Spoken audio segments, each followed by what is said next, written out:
Bom dia, boa tarde ou boa noite, não sei que horas vocês estão assistindo esse vídeo. Então, vamos lá. Quem é este ser humano na frente de vocês, para quem não me conhece? Eu sou a professora Marniele. Sim, é bem difícil de pronunciar, então está aqui embaixo, certo?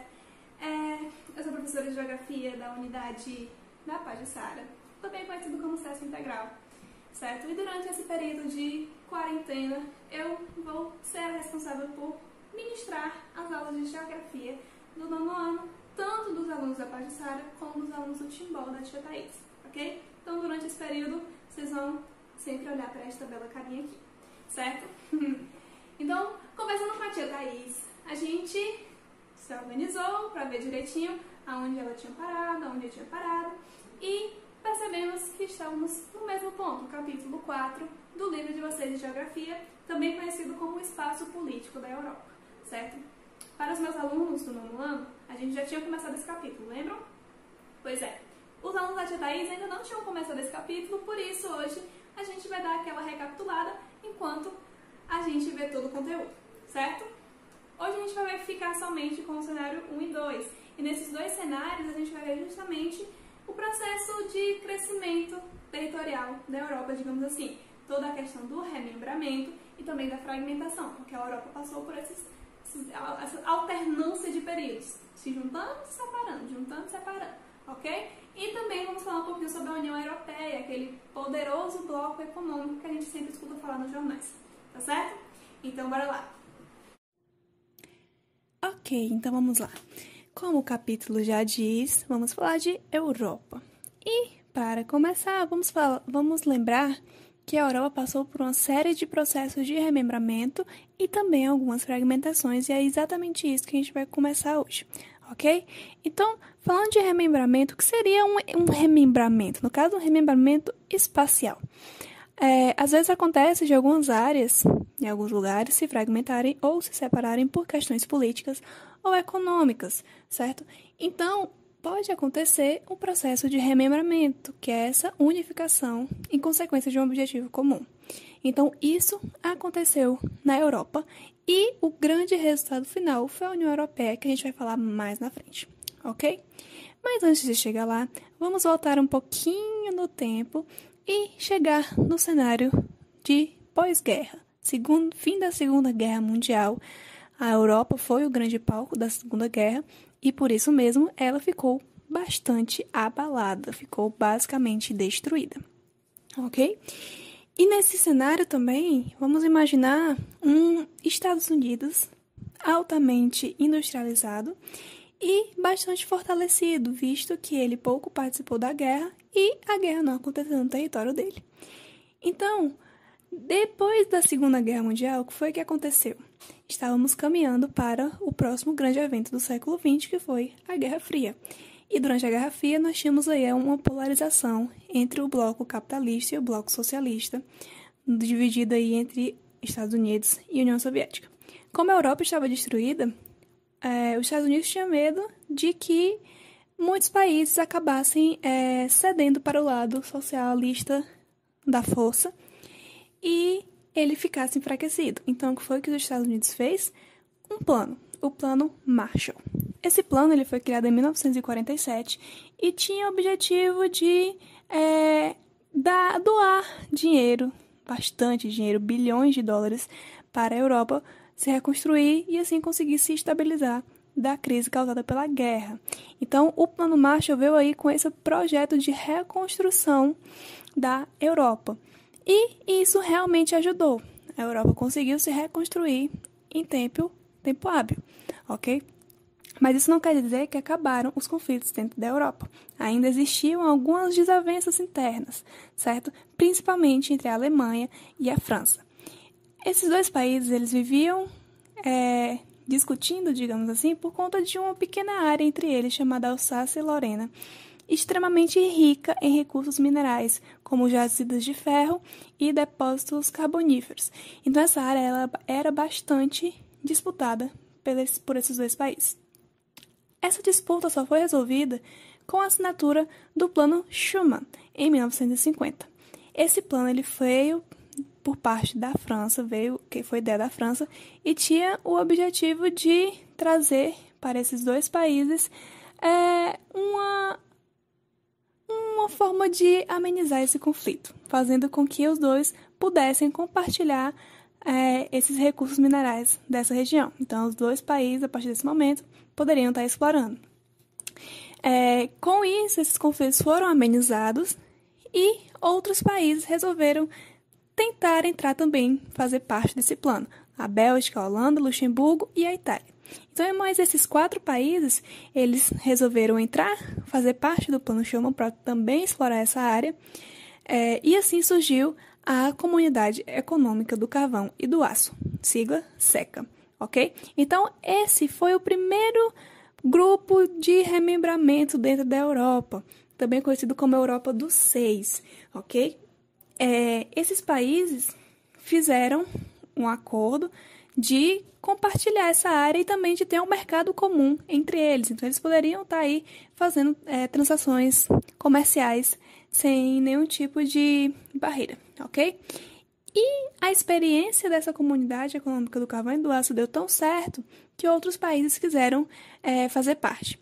E para isso foi criado um novo acordo, um novo tratado para que esses outros países pudessem entrar e assim expandir o negócio. E esse tratado foi o Tratado de Roma, assinado em 1957. E ele deu a origem à Comunidade Econômica Europeia. E nessa comunidade estava liberada a circulação de mercadorias, de capital, de serviços, de pessoas dentro dos espaços dos países que eram parte dessa comunidade. E a partir disso foi só evoluindo. Foram entrando diversos outros países ao longo do tempo, como pouco tempo depois entrou o Reino Unido, a Dinamarca, a Irlanda, depois a Grécia, depois a Espanha, depois Portugal. Então fomos crescendo. Antes era a Europa dos 6, depois virou a Europa dos 9, depois a Europa dos 10, depois a Europa dos 12. Quando chegou na Europa dos 12, houve a assinatura do Ato Único Europeu. Esse ato ele definia metas claras para que houvesse uma integração entre esses países. E alguma dessas metas era o fim de todas as barreiras à livre circulação de pessoas, de mercadorias, de capital e etc. Mas antes que esse Tratado de Roma entrasse realmente a fazer efeito, realmente fizesse efeito, foi assinado um outro tratado em 1992, chamado Tratado de Maastricht, que extinguiu o Tratado de Roma e criou a famosa União Europeia. Então, a Comunidade Econômica Europeia deixou de existir e deu espaço para a União Europeia. Com o surgimento desse bloco econômico, uma das outras metas que foi agregada a esse novo bloco seria a implantação de uma moeda única entre os países membros desse bloco, no caso, o euro, ok? Então, com o surgimento da União Europeia, a Europa viveu o seu auge de remembramento, de unificação de países, não unificação de território, mas unificação econômica, ok?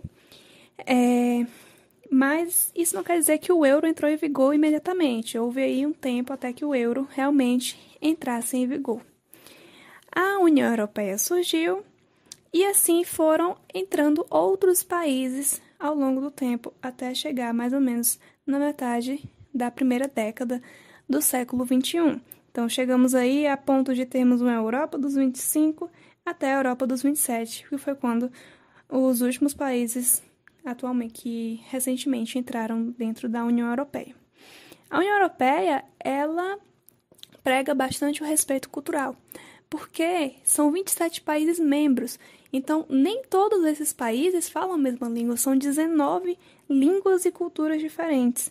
Então, eles sempre pregam bastante esse respeito. Isso é muito bom e isso faz com que a população se sinta cada vez mais à vontade e goste cada vez mais desse bloco econômico, ok? E algumas informações sobre a economia da União Europeia. 87% do PIB da Europa, lembrando que o PIB é o Produto Interno Bruto, 80% do PIB da Europa vem somente da União Europeia. Quase tudo. Além disso, 28% do PIB mundial também vem da União Europeia. E com tanto sucesso, a União Europeia trouxe para a população um sistema de bem-estar social, fazendo com que as pessoas tivessem alto poder aquisitivo, tivessem uma qualidade de vida melhor. E isso gerou um grande conforto dentre a população europeia. Mas isso não durou por muito tempo, como a gente vai ver daqui a pouquinho. Mas temos que falar também, por mais que a União Europeia seja um bloco econômico muito rico, isso não quer dizer que todos os países que fazem parte dela também são tão ricos assim, ou igualmente ricos. Não, existem alguns mais desenvolvidos, mais ricos que outros. No caso, existem 3 países que se destacam. Em primeiro lugar, temos a Alemanha. A Alemanha é o país que mais contribui e é o país mais desenvolvido da União Europeia, por conta do seu alto padrão tecnológico e do seu grande parque industrial, ok? Em seguida temos a França, também com grandes contribuições e também com um grande parque industrial no seu território. E em seguida teríamos a Grã-Bretanha. Mas por que teríamos? Porque a Grã-Bretanha, o Reino Unido, resolveu sair da União Europeia recentemente e vamos já falar disso, certo? Então, se a gente vai desconsiderar a Grã-Bretanha, logo em seguida temos a Itália, que também é um país que tem um rico parque industrial dentro do seu território. Então, esses são os países que têm mais condições financeiras, que são países mais desenvolvidos dentro da União Europeia, ok? Mas como eu já citei, desculpem os errinhos da dicção, como eu já citei, houve um período recente onde a União Europeia, que estava no seu auge, começou a decair. E esse período foi em 2008, onde aconteceu uma grave crise econômica. Enquanto o Reino Unido queria sair da União Europeia, ainda existem outros países dentro da Europa que não fazem parte da União Europeia e que desejam muito fazer parte. A gente pode citar aqui 2, a Turquia e a Geórgia. Esses 2 países eles vêm tentando há algum tempo fazer parte desse bloco econômico, mas acabam sendo impedidos por conta de alguns critérios que a União Europeia faz para os países e esses 2 acabam não atingindo esses critérios, não atendendo esses critérios. A Turquia, por exemplo, ela possui algumas leis que vão contra os direitos humanos e isso é um critério da União Europeia. Os países têm que ter leis que sejam baseadas na Declaração Universal dos Direitos Humanos da ONU.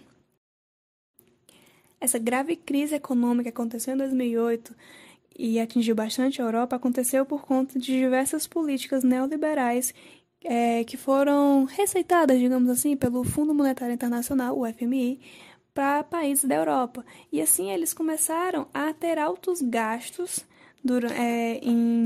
criando dívidas internas e externas, e principalmente com privatizações, redução do Estado, mercantilização de serviços e outros fatos. Então, tudo isso foi acumulando até que chegou um momento em 2008 em que a Europa praticamente quebrou, a União Europeia quebrou. E com essa crise que se instalou, ela começou a se espalhar pelo mundo, ela não focou somente na Europa. Porém, o que foi que aconteceu na Europa durante esse período? Houve aí cortes nas aposentadorias dos idosos, houve redução de salário, houve aumento de impostos, aumento do desemprego e privatização de vários setores públicos. Então a população a população que estava acostumada a viver num estilo de bem-estar social sentiu o baque aí dessa crise e começou a fazer manifestações pedindo que o governo solucionasse todos esses problemas. E um grande fato esse grande fato da crise foi um dos pontos que motivou o Reino Unido a querer sair da União Europeia em 2016. Então, em 2016 aconteceu esse fato que nunca antes foi visto na história da União Europeia, que foi um país querer sair desse bloco econômico que é tão famoso mundialmente. Então, o Reino Unido decidiu sair depois de fazer um plebiscito entre a população, e a maioria votou que queria sim sair. E como é um acontecimento recente, ainda não se sabe muito bem quais são as consequências dessa saída da União Europeia, do Reino Unido da União Europeia. Então, o que se sabe é que provavelmente vai afetar muitos imigrantes que moram lá. Então, falamos bastante de remembramento, vamos falar agora de fragmentação. E temos 2 casos também de fragmentação na Europa. O primeiro deles é sobre o nacionalismo basco.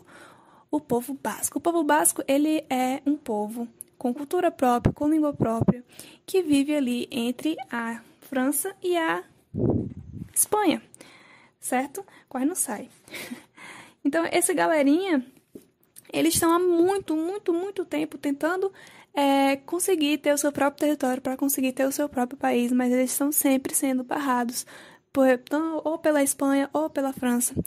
E eles vêm tentando de toda forma. Tentaram da forma da violência, tentaram da forma da diplomacia, tentaram de forma política, etc. Mas eles sempre acabam perdendo. E eles estão sempre também lutando para manter a sua cultura e a sua língua viva dentro do seu povo. Outro fato, outro ponto de fragmentação na Europa é a Irlanda, a questão irlandesa. Antes de existir a Irlanda do Norte e a República da Irlanda, eram somente uma Irlanda. Mas o que acontece? Essa Irlanda se fragmentou por conta de disputas religiosas. A Irlanda, ela no norte, ela era povoada por protestantes e mais ao sul por católicos. E esse grupo nunca se deu bem um com o outro, sendo que os católicos eles eram muito perseguidos durante bastante tempo nessa ilha, que é a Irlanda. Então, depois de alguns conflitos, etc., foi assinado um acordo onde acabou a Irlanda se fragmentando, virando a Irlanda do Norte, ficou a galera protestante, e a Irlanda, que se tornou República da Irlanda, ficou com os católicos.